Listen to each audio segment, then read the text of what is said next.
My girlfriend, 22 female, slept with a bartender, 31 M, at a work party. She finally broke down and told me everything today, claiming she had been taken advantage of. I'm feeling ill and don't know what to do. Do you think this is a form of deception? Background: I, 24-year-old, have been dating my girlfriend for over 3 years. We do not share a residence. We were both living at our parents' houses while at university, but I recently graduated and now live on my own with a roommate. She still lives with her mother, but we've spoken about moving in together. I work full-time in an office, and she attends classes while also working part-time in a restaurant.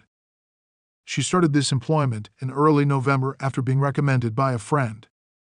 She complained that despite the fact that she was in a relationship, several male staff members persistently flirted with her and made inappropriate jokes, including the bartender, 31 years old, at the restaurant. The workers held their annual Christmas party at the restaurant in late November, just a few weeks after she started. Because the restaurant is closed on Tuesday mornings, it was on a Monday night. My partner was also going to be house-sitting/dog sitting for a buddy later that week. She was required to feed the dog every day and was permitted to stay overnight, as she so desired starting Tuesday. We were discussing how we both felt it was hot to be at someone else's place and how we planned to have a few wild nights when we had the chance. This is my side of the tale. The night of the party, I stayed at home. I was told it was strictly for staff, no significant others, and I had work in the morning, so I had no trouble staying in. I dropped off my girlfriend and texted her throughout the night. Around 11 p.m., I informed her I was going to bed and bid her good night. I was still awake for another hour or two, but based on her texts, she was fairly inebriated and having a regular conversation was tedious, so I didn't want to text anymore. I texted her the next morning and didn't hear back until around 2 p.m. when she told me she was severely hungover and had slept the entire day. Despite the fact that her mother's house was just around the corner from the restaurant, she stated she chose to go to the dog-sitting house a day early because it was on the way to the bar, where some people went after the party. The homeowners apparently left early Monday night. Later that night, we hung out and she showed me images from the party. I was offended when I realized that most folks had brought their significant partners. When I asked her about it, she stated that she didn't believe we were meant to be invited and that I shouldn't have worried because I had work the next day anyway. We had a brief squabble, but nothing major.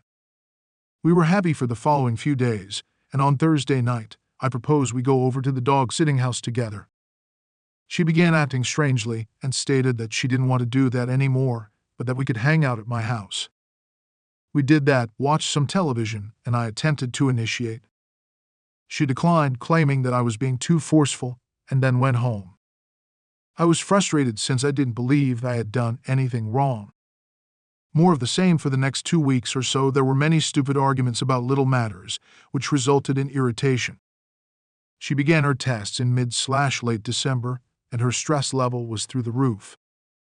Finally, once she finished her examinations, we went to a party, returned home together, and had a good time. We used to meet 5 times a week for about 3 weeks during the Christmas holiday, but things still didn't feel right. There were numerous disagreements, and we both returned to work/school, and it felt like there was a new disagreement every day today. We were arguing about whether or not her friend calling me Garfield was disrespectful and trying to figure out how to fix it. I remarked offhandedly that these minor squabbles shouldn't worry me so much because she hadn't cheated on me. Then she burst into tears. She began sobbing and confessing that she had made a major mistake at the Christmas party. She stated she couldn't bear telling me and wanted to commit suicide. I forced her to tell me what happened when the tears stopped. I was irritated and angry because she basically admitted to me that she had cheated on me a month and a half ago and had tried to disguise it. Because she has little recollection of the night, most of it is put together from her messages and what her co-workers told her. The celebration was open bar, and she and her friends spent the majority of the night at the bar. The bartender was another employee who had agreed to forego drinking for the night to serve everyone else. He started bringing her beverages she hadn't even asked for halfway through the night. She accepted them because she was having a nice time. She eventually became completely inebriated, despite the fact that it was still early in the evening. She had no recollection of me texting her good night at 11 p.m. She texted the dog-sitting service at midnight, wondering if she could come over that night. Of course, there was no response because they were on an international flight somewhere. Everyone drank until around 12:30 a.m. The bartender transported a group of people from the party to a pub at 1 a.m. He returned to the party to transport the final carload of guests to the bar. Everyone else had returned home by this point, except for my girlfriend. He dumped everyone at the bar. He told the others he'd drive her home, but they all went back to the dog-sitting house together. She did, however, send a snapshot to their work group chat at 3 a.m. It consisted of her, the bartender, and a dog in a bed. Although you could only see their shoulders, they were clearly shirtless. She added a remark that read, "I hope everyone has a great time. I'm sure we are." She claims she has no recollection of what happened. She woke around lunchtime on Tuesday, astonished that she wasn't in her own bed. When she got up, the bartender wasn't there, and there was no sign of him. She assumed she had planned to go out to the bar later, which is why she requested to remain at the dog-sitting house rather than her own. She apparently didn't find out what had happened until Thursday when she was speaking with a friend. She was shown the image she had sent, which had subsequently become buried in the group conversation. She still claims she has no recall of anything and that she was terrified and didn't know what to do.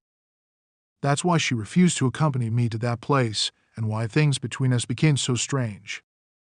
She claims she didn't want to inform me because she wanted to deny it to herself. There has been a lot of yelling and weeping since learning the truth today, and I'm currently home alone. These are my thoughts. First and foremost, I believe she was taken advantage of. She was completely inebriated, whereas the bartender was not, and significantly older. Her employees all agreed that the bartender informed them he was dropping her off at home and feeding her free drinks all night. I also feel she didn't recall it at first because there was a noticeable mood shift on Thursday, which corresponds to when she stated she found out. However, even if she was drunk, I can't help but think she was willing. I'm hurt, and it feels like I've been dumped. It's not like the bartender dragged her home and abused her. She worked out how to find a spot to go with him and appeared really happy in the photo. Why does it still feel like a ruse? I was told I wasn't invited to the party since everyone else brought their significant others. She had access to the dog-sitting house a day earlier than I had anticipated. She brought the key to the dog-sitting house to her work party, despite the fact that it was immediately next to her mother's house. The bartender has been openly flirting with her for weeks. She didn't tell me what happened for nearly a month and had planned to keep it a secret for the rest of her life. In rage, I told her that if this wasn't cheating, she'd been assaulted, and that if we don't press charges, we need to make sure the bartender loses his job. She sobbed once again and refused to do either. She isn't willing to report him for anything and can't prove she didn't want it because she can't remember the night. What are your thoughts? I'm an emotional wreck right now, and I'm finding it difficult to be sensible. Do I need to set my emotions aside and sympathize with her as a victim, or is she a liar? Before this, everything was okay, and I had hoped to spend the rest of my life with this girl. Update: I spoke with her again today and told her that there were too many coincidences that made it appear as though she planned it. I told her I needed some time to think about it, but I didn't think I'd be able to get over it. I know that drawing this out is probably not the greatest way to manage anything, but when you're the one involved in a situation like this, reasoning goes out the window. There are, however, a few updates worth highlighting. We looked at the photo again, and it appears that the bartender took it. She only sent 2 coherent messages after I said good night, one to the homeowners and one in the group chat with the photo.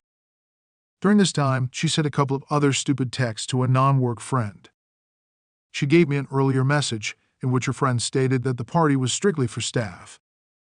She said she had only messaged the bartender through the work group chat. She gave me his unaccepted Facebook and Snapchat invites and claimed she didn't even have his phone number.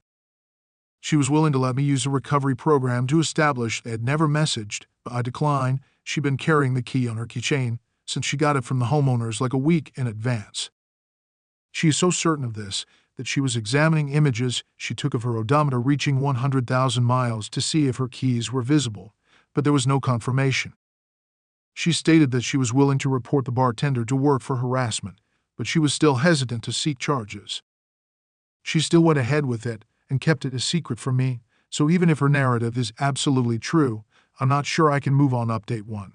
I've decided to stand with my partner and support her while we work through this. I'm not going to pretend that everything is good, and I'm not going to promise that we'll get through this. To be honest, I don't think we will, but we've been together for 3 years, and I believe her when she tells me what happened.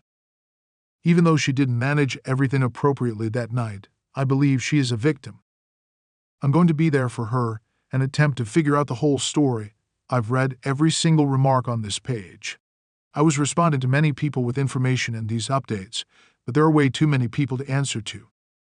The majority of the top comments were made early on and are eager to tell me to break up. Whether you read the rest or not, you'll notice that opinions are probably split 60/40 on whether she set it all up or if she was assaulted. To everyone who says she should break up with me because of how we've handled this thus far, please try to comprehend how emotionally draining this journey has been for both of us. She came to me and admitted that she had made a mistake and that it was her fault, and she kept it hidden for nearly a month. I only found out about all of this yesterday, and I freaked out. What are your thoughts on this? Let's discuss in the comments, and please don't forget to leave a like and subscribe my channel.